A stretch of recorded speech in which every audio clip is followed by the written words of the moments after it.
атат деп.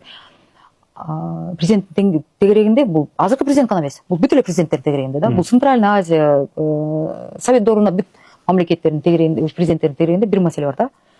Ошол тегерегиндегилер бийликти башка бирөө менен бөлүштөн кызганышып, мен эле буга таасир этем, мен эле бунун тегерегинде жүрөм деп, элдин баарын же жамандайт, же бул кишини деген баардыгы жаман, баардыгы бийлигимди басып алайын деп атышат, баардыгы деген ушул бизге душман деп баардыгын жаманаттап калат. Жанагы бул багыш камалгандар деле мына булар да келип мына бийликти басып алайын деп атышат. Тигил блогерлер да чыгып алып туруп аларды өздөрүн кош бирип багыш эми бирөө үйдө 50 грамм ич алып мош бирөө перепост кылып койду. Аны камап бул да сага каршы чыгып атат, бул да каршы чыгып атат деп нагнетать этип обстановканы. Эми жүрөгү түшкөндөрү бар, түшпөгөндөрү бар, бирок жакын досуң болсуң ишенесиң да. Ошондой учурлар ар бир президенттин тегерегинде көп аябай. Анан ал кишилер ошол кишиге да ишенип калат да, мейли эми анча-мынча кемчиликтерин көз жумуп коюшат, мейли эми бирок зыянын карап атат да деп. Анан эбегейсиз бийликти берип коюшат да. Анан аркасына жанакындай эми бычак эмес, моундай олчойгон тиги немени кинжалды батырып салып болуш керек. Мен как сатат да ошентип анын аягында. Вот мен буну эмнеге айтып атам? Анткени деген баардыгын мына парламентте сөгүнүп сүйлөгөндө, парламентте кыйкырып сүйлөгөндө, негизи психология боюнча моунтип кыйкырып сүйлөгөн адам бийлиги жок, акчасы жок, анан бакшы болуп калат да. Просто бул бийлигине мурда таянчу, анан байлыгына азыр таянып атат да. Ошол мамлекеттин аркасы менен байып алышып, анан келип аябай орой сүйлөп, аябай өзүн бой көтөрүп, башкаларды кемсинтип, аялдарга ошондорго кыйкырып, баш көтөрүп неме жүргөнү, конечно, может жетти куна чейин тоюп алып ошентип кыйын болуп атышат да. Бирок мен ойлойм, адам негизи ички дүйнөсүн акча менен байлык менен бийлик өзгөртпөйт. Ал башынан эле ошондой да. Просто ошентип чоң акча, анан чоң байлык деген адамдын ички дүйнөсүн укура ким экенин көргөзөт да. Бул адам өзү адамдар мындай чоң байлыкта анан бийликте кутуруп кеткендер өзү ичинен ошондой адамдар да. Ички дүйнөсү ошондой адамдар. Анан ошентип бирдемени жасайм деген адам эч качан коркутпайт, анан мактанбайт. Анан мактанатса, анан коркутса, значит колунан эчтеке келбейт. Өзүңүздүн ички оюңуз боюнча ушул жакта чындап эле кандайдыр бир төңкөрүшкө аракет болду беле? Анткени Камчыбек Ташиев соттойт атпайбы? Мен бул жана катты көргөн да эмесмин, 75 кишинин катын көргөн да эмесмин, я здесь ни при чем деп атпайбы? Мен билген да жок, ишим да жок деп атпайбы? Мен ойлойм, убакыт көп нерсени, көп соттон да көп нерсе болот, ачыкка чыгат болуш керек. Анан азыр мындай ошол тергөө иштери, амалдары, иштери жүрүп атат да, анан бул жерден ашыкча айта албайм. Бирок деген саясатчы катары ошол кат кандай нукта жазылганын, анан ошол каттын ичинде деген мен төңкөрүш жасайм деп эч качан жазылбайт мындай каттарда. Бул примитивдик деңгээлде жазылган кат болмок. Бул башкача нукта жазылган кат болду да. Бул парламентте чыгып атайын бир кырдаалды түзүп мындай болуп калыптыр, урматтуу, теоретически да, теоретикалык түрдө мындай ой жүгүртөлүп, мындай болуп калыптыр, урматтуу туугандар, мындай болуп калыптыр, срочно мындай парламент легитимдүү, биз эле калыптырбыз, срочно моундай бир чечим керек экен, колдоп бериңиздер туугандар деп 2-3 эмес, аякта шайлоо аркылуу мен буну ачык эле айтып атам да. Шайлоодо канча адамга бут тозуп, канча адамды парламентке киргизбей, мен алардын арасында ушу жабыркагандардын бири мен эле бармын. Куугунтуктап, коркутуп үркүтүп, канча адам шайлоо жолуна да чыгарбай, атаандаштыкка да мындай жолго да чыгарбай коюшкан канча адам бар да, саясатчылар. Анан өз кишилерин алып келишти, анысы бар. Демек парламенттин курамын атайын даярдашкан экен да. Ошол төңкөрүштү көрүп туруп даярдашты беле? Алдын ала бул деген кечөөкү иш эмес. Бул деген өткөн жылдын иши эмес. Бул деген алдын ала даярдалган. Мына бүгүн менин бир кесиптешим парламентте чыгып айтып атат. Эме деп кимдир бирөөнүн үйүндө чогулуп креслолорду бөлүнгөнү. Бул жөнүндө мен декабрдын ортолорунда парламенттен чыгып айткам. Алдын ала бөлүнүп калыптыр, кимге кайсы кресло тиет, ким кайсы катта ким болот, ким вице болот, ким тиги кайсы комитеттерди алат деп баары алдын ала бөлүнгөн. Анан мен ачууланганым ошол болду да. Баардыгы даярдалган экен, көрүнүп турат. Бул кээ бир депутаттар бул шайлоо болгонго чейин эле ким вице болот билинген дейт деп айтып калышты да. Мен анда ошону ишенбей калгам да. Бирок кийин келгенде көрдүм да.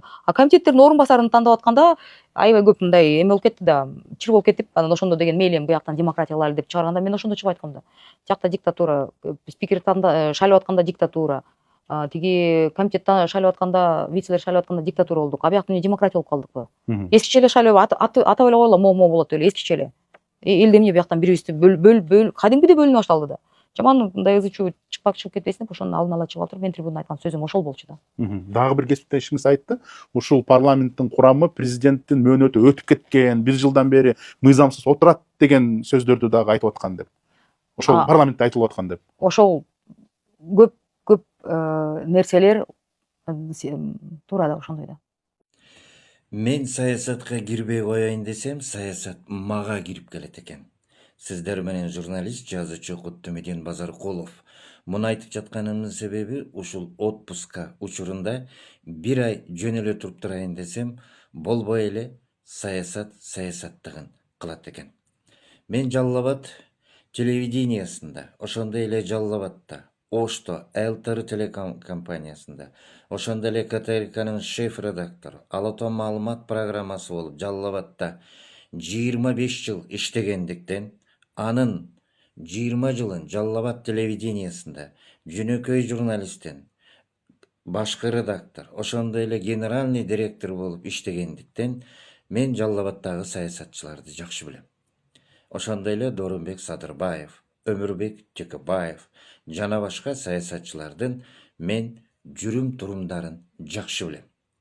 Ошондой эле ал жерде аткаруу бийлигиндеги иштешип калган Зулум Жамашев, Адыш Кочкоров, Айтикеев, ошондой эле Салы Бирайымов, ошондой эле Бостонов, Эргеш Төрөбаев агайларыбызды мен жакшы билип, ошондой эле Үсөн Сыдыковдарды мен интервью алып, алар менен көп жүрүп калдым. Анан мен муну айтып жатам, кээ бир саясатчыларды мен интервью бергенде, мындай интервью бер, мындай кыл деп, кээ бир саясатчылар өздөрү айтып калат. Мени Куттумидин Базаркулов тарбиялап, мени Куттумидин Базаркулов саясатчы кылган деп. Саясатчылар менин билген саясатчылар ушинтип айтып калган саясатчылар да бар. Мен Өмүрбек Текебаев менен сүйлөшүп калганда, Өмүрбек Текебаевдин бир айтканы мен эсиме түштү. Бир күнү Камчыбек Ташиев келди дейт. Өмүрбек аке, мен кантип саясатчы болом? Ошону мага айтып койсоңуз, кантип саясатчы болом деп. Анан Өмүрбек Текебаев айтат, ментип карасам көп сүйлөгөн, сөзүнүн башы менен аягы туура келбегенин байкадым дагы, а сен калпайта берсең саясатчы болуп кетесиң, дедим дейт.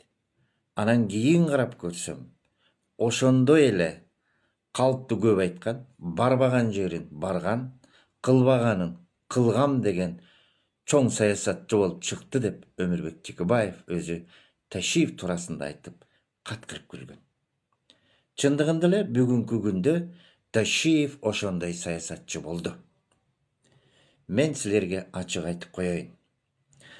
Ошондой эле Ташиев ГКМБда мени камаган кезде Ташиев Садыр Жапаров президентке кимдерди жолоткусу келген эмес.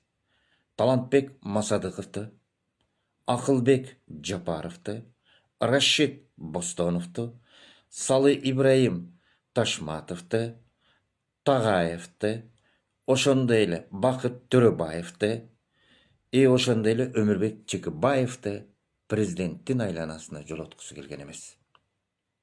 Муну айтып атканымдын себеби, мени ошол ГКМнын балдарына тапшырып, сен Талантбек Масадыковду ушул кадр кылып алгыла, билимдүү адам экен, эмне үчүн албайсыңар деп сен сүйлөп турсуң. Ошондон кийин кадр кылып алды деп, мен Талантбек Масадыков жөнүндө сүйлөгөн сөздү көрсөттү. Эмне үчүн антип айттың эле? Сен буга көрсөтмө бер деп кыйнашты. Мен просто билимдүү экенин айтканмын. Эч кандай аны менен байланышым жок деп турдум. Бирок ГКМнын балдары көк желкеге коюп турушту. Ошондой эле Өмүрбек Текебаев менен сен Атамекен партиясы менен байланыштуу болчусуң. Ошондой эле Атамекен партиясына сен кирдиң беле? Атамекен партиясында сен чүй ынтымагы балдарын баарын үгүттөп, ошолорду шайлоого катыштырмак экенсиң. Алар Атамекен партиясына голос бермек экен. Текебаев үчүн кандай байланышың бар деп Өмүрбек Текебаев жөнүндө да көргөзмө берди. Мен эч кандай сүйлөшүү болгон эмес Текебаев менен деп турдум. Ошондой эле Акылбек Жапаровдун менин үйүмдү тинткенде, Акылбек Жапаровдун «Экономика» деген китеби чыгып, анда мага автобиография жазыптыр. Куттумидин иниме ийгилик каалайм деп. Сен кандай байланышың бар? Бул китепти качан берди эле? Мен айттым, числосун карабайсыңар. Мен ал Жалал Абад телевидениясынын жетекчиси болуп турган кезде алгам. Андан бери Акылбек Жапаровду мен көрө элекмин деп Акылбек Жапаров жөнүндө көрсөтмө берди. Ошондой эле Акылбек Жапаров Бакыт Жетигеновду түрмөдөн чыгарган атат. Ошондой эле Бакыт Жетигеновду кадр кылып алган атат. Бакыт Жетигенов Байтикке барды беле. Силер эл ынтымагы чогулган кезде деп Бакыт Жетигенов ошондо эмне деп сүйлөдү эле деп Бакыт Жетигенов жөнүндө көрсөтмө берди. Мен айттым, Байтикке Бакыт Жетигеновдун барганын билем, бирок ал эч кандай сүйлөгөн эмес, балдар менен сүйлөшкөн эмес. Ошондой эле Малабаев деген бирөөнү айтты. Мен ал кишини көргөн да эмесмин, билген да эмесмин. Ошондой эле Рашид Бостонов менен кандай байланышың бар деди. Мен Рашид Бостоновду көрүүгө бөгөнүмө канча болду? Десем, сен ошол Рашид Бостонов менен байланышың бар экен. Кандай байланышың бар? Айт деди. Мен аны Жалал Абадтык экенин билем. Салы Ибраим Ташматов менен кандай байланышың бар? Мен аларды жакшы билем. Мен ал эмес, Жалал Абадтыктардын көбүн саясатчыларын барын жакшы билем дедим. Мына ошентип ошолор боюнча көрсөтмө бер деп, мени көк жалкыга коюп, столумду тээп, мени кыйнашкан. Мына карагылачы. Кандай? Эч кандай жөн эле. Акырында алдаганга чейин барды. Көрсөтмө бер, сен бияктан чыгасың, түрмөдөн чыгып кетесиң. Жата бересиң ушул жерде деп. Мен ошондон улам билдим. Бул саясий чечим, саясат экенин. ГКМБ Ташиевдин саясат экен. Мына көрдүңөрбү? Ушинтип мени көрсөтмө бер деп ушулар аркылуу кыйнашкан. Ошондой эле бүгүнкү күндө Ташиевдин акыбалы кандай болот деген суроолорду берет. Ташиев камалат, же качып кетет. Эң жогорку эркинен ажыратылган бул Камчыбек Ташиев болот. Себеп дегенде Ташиев жөнүндө көп маселелер бар. Рахмат көңүл бөлгөндөрүңүзгө. Кийинкисинде дагы улантам.